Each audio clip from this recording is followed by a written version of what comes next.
Hi guys, it's my new channel, Education and News channel. Please subscribe, like and share for getting daily news. ଆଜିର ପାଞ୍ଚଟି ମୁଖ୍ୟ ଖବର ହେଉଛି ଏକ number ହେଉଛି ମିଶନ ଶକ୍ତିକୁ 453 କୋଟି 50 ହଜାର କୋଭିଡ୍ ସହାୟତା ଘୋଷଣା କରାଯାଇଛି।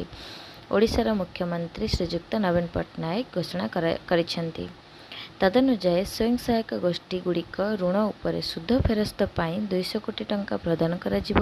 ଦ୍ୱିତୀୟରେ ହେଉଛି ମିଶନ ଶକ୍ତି ଭବନ ନିର୍ମାଣ ପାଇଁ 169 କୋଟି ଦିଆଯିବ।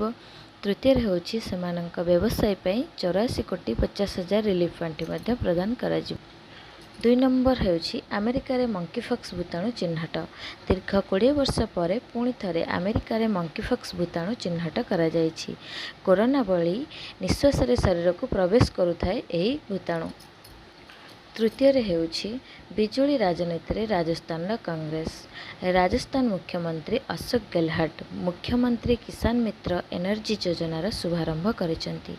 ଏହି ଯୋଜନା ଅନୁଯାୟୀ ପ୍ରତ୍ୟେକ କିଷାନ ପରିବାର ଲାଇନ୍ ବିଲ୍ ପାଇଁ ପ୍ରତି ମାସରେ 1000 ଟଙ୍କା ବ୍ୟାଙ୍କ ଆକାଉଣ୍ଟକୁ ପ୍ରଦାନ କରାଯିବ।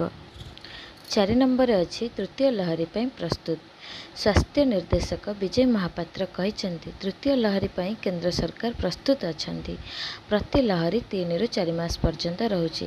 ତୃତୀୟ ଲହରୀ ଅକ୍ଟୋବର ମାସରୁ ଆରମ୍ଭ ହୋଇଯିବ ବୋଲି WHO ସୂଚନା ଦେଇଛି।